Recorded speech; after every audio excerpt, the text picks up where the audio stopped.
may kabayaran ang bawat luha niya. Isipin mo ito, noong maliit ka pa, ilang beses ka bang umiyak sa gabi? Ilang beses kang nagkasakit at nag-alala siya? Ilang beses kang nagutom at tiniis niya ang sarili niyang gutom para lang may maihain sa'yo? Pero ngayon, sino ang lumuluha? Ganun. Pag sumagot ang bata, bastos agad? Hindi ba pwedeng nagpapaliwanag lang? Hindi ba natin kaya makinig? Lalo na kung ang bata, maayos naman ang pananalita, hindi naman mataas ang boses, hindi naman bastos pag nagpapaliwanag. Ang iba kasi sa atin, hindi naman nila lahat talagang ayaw makinig. Pag nagpapaliwanag na ang bata, sure na tayo. Aba, Ano? mayabang ka ba? Oo, bakit? Talag ka? Ganon. Ano, ha? Ano? Ito, ano? Ano? Dito, lumapit ka. Takot ka pala eh. Ano, ha? Ano? Isang pitik ko lang, tumba ka na. Pumipitik ka pa lang, tumba ka na. Ano, ha? Ano? Ha? Ano ito? Dito, ano? Ano, ha? Ano? Wait lang, parang nakita kita sa babuyan kumakain ng pigrolak. Grabe ang init. Kaya naman pala, andito ang kampo ni Satanas. Mukha kang rambutan. Mukha kang talong. Mas gwapo naman ako sa'yo. Gwapo nga, wala ka namang jowa. Anak ko, Jollibee oh. Jollibee! Oh, tulog ka na ulit. Kain tayo dun, mami, sa Jollibee. Nay, nasusuka ako. Diyos ko, yan na nga ba sinasabi ko eh. Buntis ka na. Ang harot-harot mo kasi. Buntis agad? Di lang ako sanay sa biyahe, kaya ako nasusuka. Okay mo? May naririnig na naman ako. Sakit sa tenga. Punyeta ka, pag di mo tinagilan yun, bababa kita dito. Oh, malapit na tayo Anak, okay ka lang? Anak! Nay! Wow! Feeling nasa music video Nay, naiihina ako. Kuya driver, pahinto muna nga sa gas station. Ihilang yung anak ko. Ay, salamat. Makakapag-CR na din ako. Oh, nasa loob na ba yung lahat? Tara na, sasan ako na to. Nay, tapos na ako. Nay? Oh, anak, maganda na kayo. Dito na tayo. Teka, nasan si Kyle? Nay! Ba't niyo ako iniwan? Mga anak, gumawa na kayo ng assignment nyo. Aba, anong nakain ng mga to? Himala hindi nagsa-cellphone. Gusto kasi namin ng mataas na grades, Nay. True, Nay. At dahil dyan, deserve nyo ng ganito. Wow! Hashtag small wins! Mga anak, kain na! Ngayon, nakabili na ako ng bagong phone. Tagal ko din pinag-ipunan to Nay, nakapasa kami sa defense namin. Makakatulog na ako ng maayos. Aba, parang kaya nyo na nang wala ako Joke! O eto, reward ko sa inyo. Gutom na gutom? Mga anak, ang bilis niyo namang lumaki. Oo nga, Nay Piruin mo, may business na ako. Oh, Nay, may bahay na ako! Sobrang proud ako sa inyo, mga anak. Proud din kami sa'yo, Nay. Kami naman na malilibre sa'yo na Super Meals. Grabe, ang sarap talaga mag-celebrate with Jollibee Super Meals, no? Ito ang pinaka-rewarding for me dahil andito ang best tasting favorites ko in one special plate. Tama, Nay! Tingnan mo naman tong Super Meal B. May Chicken Joy, half spaghetti. At may fries, rice, at drinks pa. Ikaw, ano ang recent wins mo? Huwag mo kalimutan na hashtag superdeserve mo din ng reward para sa sarili mo. Guys, feel ko talaga din ako mahal niya ni Banche. Yan, tama yan. Magaya ka ng date, tas mag-cellphone ka lang. Bala ka dyan, alam mo kung ayaw mo sa akin, makipag-iwalay ka na. Ano yan? Ano yun? Sorry lang. Ano ba? Parang sira to. Ingit kayo. Mukhang bad trip si ma'am. Kayong apat! Tumayo kayo! Hala, ano naman kayang ginawa nila? OMG! Natatandaan nyo ba tong group chat nyo? Paano nalaman ni ma'am yung GC namin? Patay kami nito. Ang gagaling nyo! Mag-uumpisa tayo kay Scarlett. Ako po, ma'am. Palagi na nagpapareport si ma'am. Ano, tamad na siya magturo? Sayang lang tuition natin, be. Isa ka pa, Christian! Ma'am, kita nyo ba, bago riban si ma'am, balita ko kumukuha siya sa class funds natin, Ginawa niya tayong business. Samantha! Yes po. Ayoko talaga dyan kay ma'am. Mas gusto ko pa yung dati natin teacher. Buti pa yun, hindi nang babagsak. Tapos magaling pa magturo. Kyle! Akala ko matino ka. Guys, huwag nyo naman ginaganyan si ma'am. Mabait naman siya Sa principal nga lang.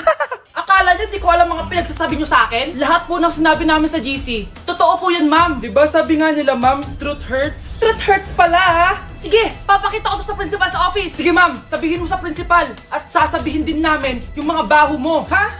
Anong ibig mo sabihin? Di ba may GC din kayo ma'am? Sinisiraan nyo pa nga yung mga estudyante. Paano mo nalaman yon? Isang pindot ko lang dito at masasend na to sa principal. Huwag mong gagawin yan. Huwag mong pipindutin. Humanda ka sa akin, ma'am. Wag! Wag! Nak, okay ka lang? Pagod na ako mag-aral, Nay. Sige anak, tinga ka muna ha. Ay! Yung niluluto ko! Anak, kain na dito! Ah! Sana matuyo to agad para masuotan ng anak ko bukas. Ayan, tuyo na! Anak, suot mo na tong uniform mo! Anak, sandali. Sorry kung ito lang yung mabibigay kong bawon sa'yo, anak ha. Bawi ako next time. Ito lang kasi yung kinita ni nanay eh.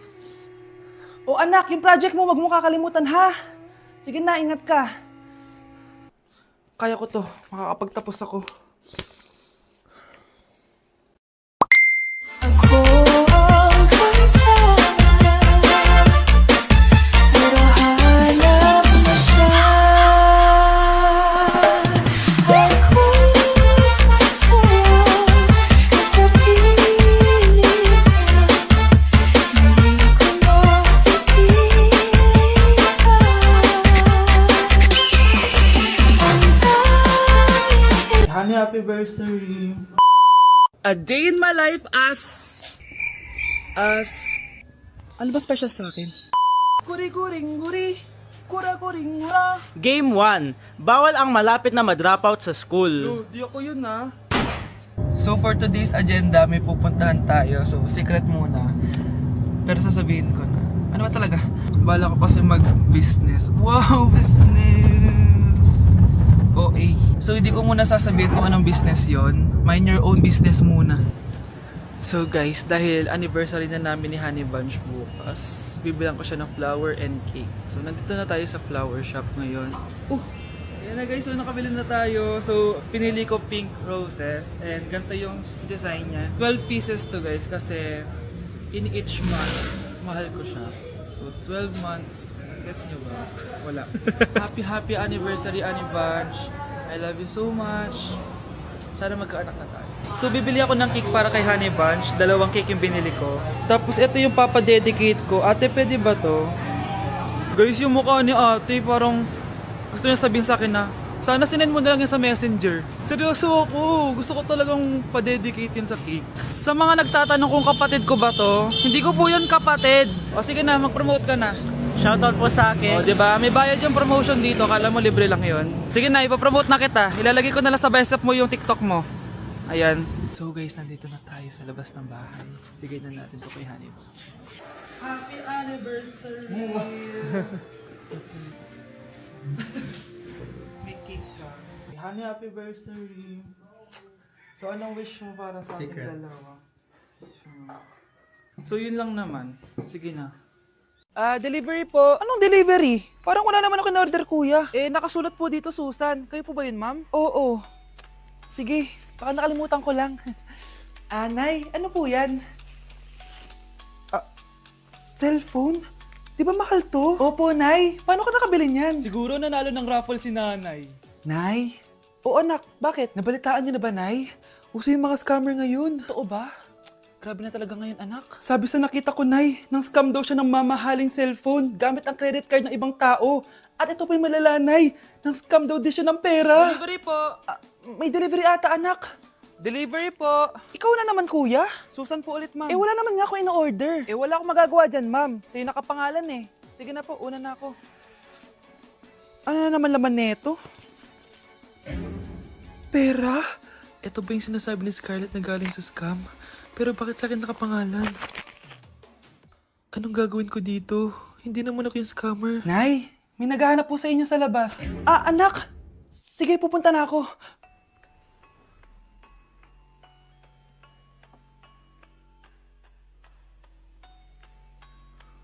Hello po. Ano pong kailangan nila? Kayo po ba si Susan, ma'am? May natanggap po kasi akong report na kayo daw po nangi-scam.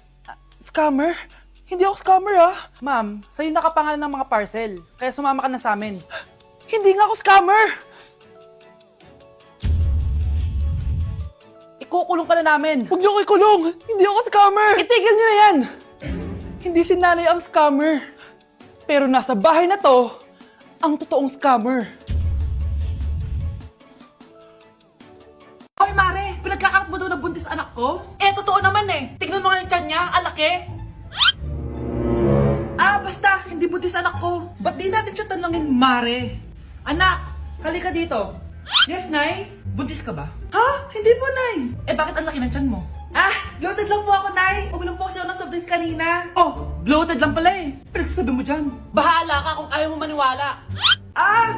Sumasakit tiyan ko. Oh, ayun na, mga anak na. Anak, napapano ka?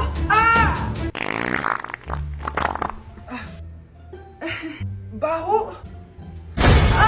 Ang sakit. Parang iba na to, Nay. Anak, papiga ka. Anak, hinga ka na malalim, ha? Ire. Sige pa.